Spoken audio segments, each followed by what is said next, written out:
I've been doing relational based campus ministry for about 15 years now.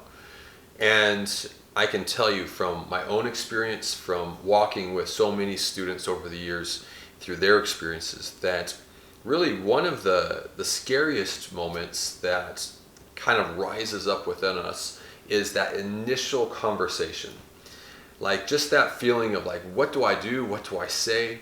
I remember a missionary once saying that it wasn't the 3,000 miles it took for me to leave my home and family and everything I knew to come to this country and this place that was really the challenging part. That was easy compared to the 3 feet between me and that person sitting across the room or in the next table, and to strike up a conversation with them. And so we have really tried to just break down very simply just a basic outline. And it's just that, it's just an outline. You can use it, you can twist it, you can form it to work within the way that you are and the situation. But we have found over the years, really breaking down some real practical, simple steps is one of the most just empowering things that we can do. Because if you feel like you've got sort of a baseline to work from, it's so much more easy to start the conversation and begin the relationship that could lead to a truly kingdom relationship in the future. And so the first one is really simple, but just place yourself, right? You're not going to meet anyone sitting in your room praying about starting a small group. And of course, we need to do that first before we get out there, but they're not going to come to us. We have got to model Christ's expression of love to us by leaving heaven, leaving the presence of God and coming to us, that we need to go to them. And so we just have to place ourselves. You won't get anywhere unless you go somewhere. And so find some place that you're going to be able to meet somebody new. And maybe that's just looking around your classroom and saying, man, who's somebody that I can meet after class, and maybe sit next to them or sit by the door so that they can't run out the door before you get a chance to try to strike up a conversation, right? Like place yourself in places to succeed in starting up the conversation. The second thing is start the conversation. Now that sounds really like intuitive. You're telling me here's some steps to starting the conversation. You're just saying start it. But what I mean by that is this is the point that oftentimes people get kind of caught up on. It's like you're right there, you just need to say something. And so look at hats, look at shirts, look at just anything about people. Like I grew up a country boy, and so if I ever see somebody wearing boots, man, I just straight up ask, like, man, are you a country boy? Or are you studying ag science or something like that? Just to strike up to start the conversation. This year, I saw a student walking by right before school started, and I just felt prompted actually by the Holy Spirit to talk to him. So I just turned around. He'd already walked by me, and I looked around. I just started opening my mouth. I'm like, I don't know what's going to come out, but I asked some silly question about, hey, is the rec center open yet for the university?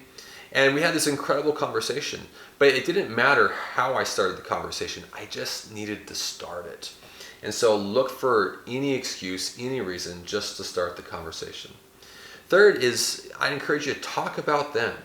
Ask good questions. This does a couple of things. One, it gives you a sense of reconnaissance into their life. You learn about them. And so when you do have an opportunity to share about your life, you have a little bit more insights. Like, hey, this is a Christian youth guy looking for Christian community, or this is like a strong atheist guy, or maybe this is just, you start to learn about the person, but it also just affirms the person. Like if we come out of the gate, like, let me tell you about, our ministry and our thing and why you should care about any of those things, they're really gonna check out. But it affirms the person to say, hey, you have value, and I would love to just hear about it. And make sure your heart is really in that place of saying, hey, I do want to hear about your life and learn about you. But begin to ask good questions. Now, the fourth step is mention Chi Alpha if it hasn't naturally come up yet.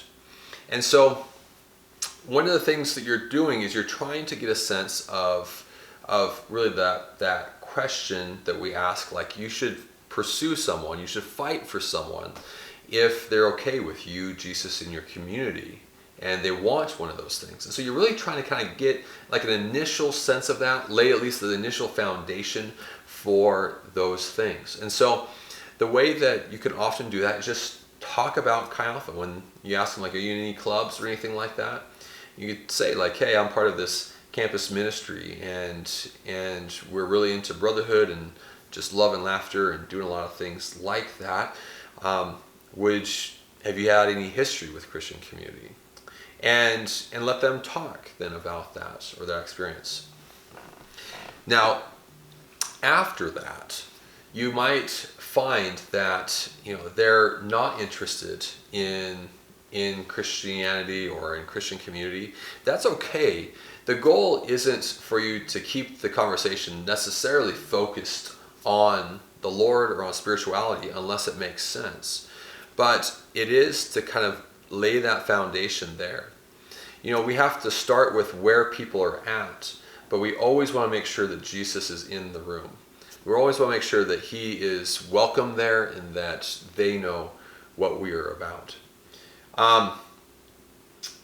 The fifth thing is ask a more focused God question. If it's possible, bring up Jesus. If you mention your campus ministry and it doesn't seem like much is going there, it didn't really get anywhere, see if you can ask them a question about God. And I love asking just random questions about what they're into and what they're about, and mention like, I'm part of this campus ministry, like, what are your thoughts on God? I very quickly turn it back to them talking, not me talking necessarily.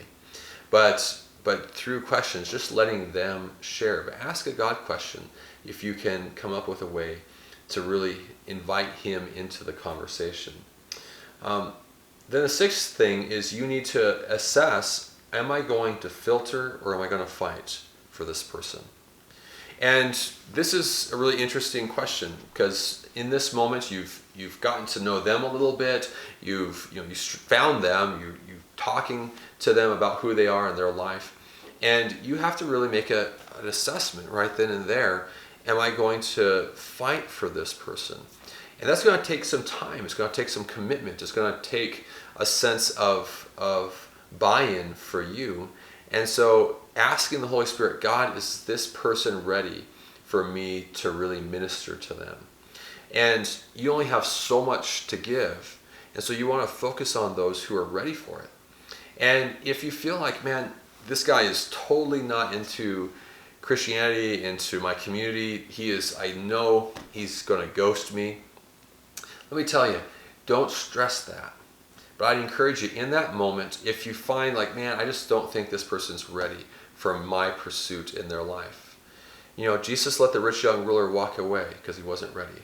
You're going to transform this campus if you can find those who you can walk into a transformed relationship with Christ. And through their influence on the campus, we're going to see more and more of the light of Christ shine throughout people's community and their life on this campus.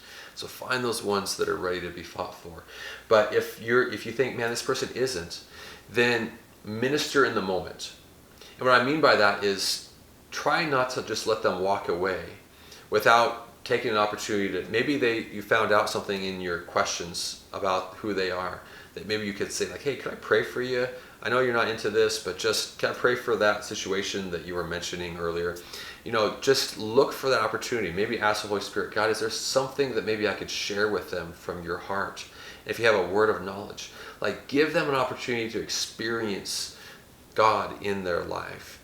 And if nothing else happens, then okay, you've been a minister of the gospel. But if you're like, man, this person, I think they're okay with Jesus and they're really looking for a friend, I think I can invite them into community, then take that next step into fighting for them. And the next section of this page has a lot more to do with how we go about that.